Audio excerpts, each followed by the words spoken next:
Você já deve ter se perguntado como Júpiter não se tornou uma estrela. Júpiter é insanamente grande em comparação aos outros planetas do Sistema Solar.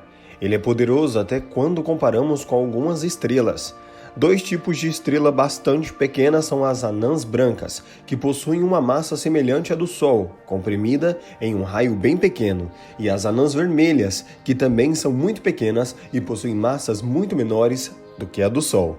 O gigante planeta possui uma composição parecida com a do Sol e uma massa consideravelmente grande, mas a questão é um pouquinho mais complexa. A massa de Júpiter é 2,5 vezes maior do que a massa de todos os outros planetas do Sistema Solar somados.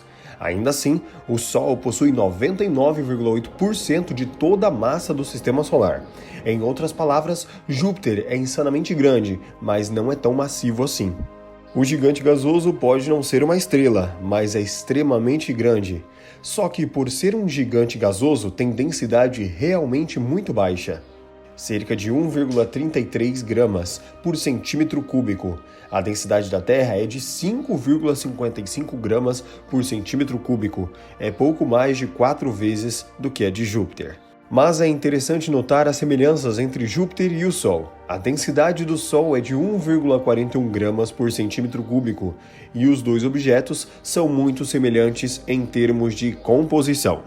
Em massa, o Sol é cerca de 71% de hidrogênio e 27% de hélio, com o restante sendo composto de vestígios de outros elementos. Júpiter em massa é cerca de 73% hidrogênio e 24% hélio. Estrelas e planetas nascem por meio de dois mecanismos muito diferentes. As estrelas nascem quando um denso conjunto de material em uma nuvem molecular interestelar entra em colapso sob a própria gravidade, girando enquanto caminha para um processo chamado de colapso das nuvens. À medida que gira, ela junta mais material da nuvem ao seu redor e em um disco de acreção estelar. Conforme a massa e, portanto, a gravidade cresce, o núcleo da estrela bebê é cada vez mais pressionado, o que faz com que fique cada vez mais quente. Eventualmente, ele se torna tão comprimido e quente que o núcleo se inflama e a fusão termonuclear começa. De acordo com o nosso entendimento sobre a formação de estrelas, uma vez que a estrela tenha terminado de acretar o material, uma parte do disco de acreção ainda sobra. É dessa sobra que os planetas são feitos. Os astrônomos acham que, para gigantes gasosos como Júpiter, esse processo chamado de acúmulo de aerolitos começa com pequenos pedaços de rocha congelado e poeira no disco. À medida que orbitam a estrela bebê, esses pedaços de material começam a colidir, aderindo a uma eletricidade estática. Eventualmente, esses aglomerados crescentes atingem um tamanho grande o suficiente, cerca de 10 massas terrestres, que podem atrair gravitacionalmente mais e mais gás do disco circundante. Um outro conceito adotado é que Júpiter poderia ser uma estrela falida ou uma estrela falha, que nunca chegou a realmente ocupar esse posto. Júpiter nunca esteve nem perto de crescer o suficiente para se tornar uma estrela. Júpiter tem uma composição semelhante à do Sol, não porque era uma estrela falida ou falha, mas porque nasceu da mesma nuvem de gás molecular que deu origem ao Sol. Existem uma classe de diferentes objetos que podem ser considerados estrelas falidas. Essas são as anãs marrons, que elas preenchem a lacuna entre os gigantes gasosos e as estrelas. Tendo em média cerca de 13 vezes a massa de Júpiter, esses objetos são massivos o suficiente para suportar a fusão nuclear, não de hidrogênio normal, mas de deutério. O deutério também é conhecido como hidrogênio pesado, em um isótopo de hidrogênio com um próton e um nêutron no núcleo, em vez de apenas um único próton. Sua temperatura e pressão de fusão são mais baixas do que a temperatura e pressão em fusão do hidrogênio. Por ocorrer em massa, temperatura e pressão mais baixas, a fusão de deutério é uma etapa intermediária da fusão do hidrogênio para as estrelas à medida que continua a acumular massa. Mas alguns objetos nunca atingem essa massa.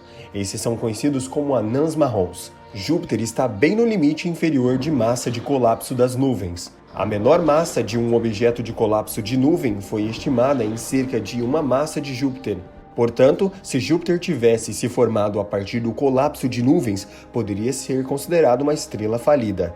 Mas os dados da sonda Juno da NASA sugerem que pelo menos uma vez Júpiter tinha um núcleo sólido, e isso é mais consistente com um método de formação de acreção do núcleo. A modelagem sugere que o limite superior para a massa de um planeta, formando-se via acreção do núcleo, é pouco menos de 10 vezes a massa de Júpiter. Apenas algumas poucas massas de Júpiter para a fusão de deutério acontecer. Então, Júpiter não é estrela falida e nem falha, mas um bom mecanismo para entendermos melhor e para nos ajudar a compreender o cosmos, como tudo funciona. Além disso, Júpiter é uma maravilha listrada, tempestuosa e ondulosa de cor caramelo.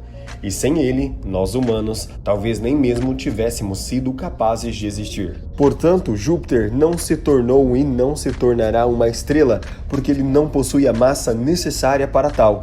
Ele é grande, mas isso ocorre porque ele possui uma densidade muito baixa. Se fosse um pouquinho menos denso, poderia até mesmo boiar na água. Saturno, por exemplo, boiaria se colocássemos em uma piscina gigante. Então a pergunta correta não é como Júpiter não se tornou ou como não se tornará uma estrela, mas na verdade ele está longe disso. A pergunta correta seria como ele não se tornou uma anã marrom. Se você gostou, não esqueça de deixar o seu like, se inscrever no canal e o seu comentário. A todos os Gifernautas, um forte abraço.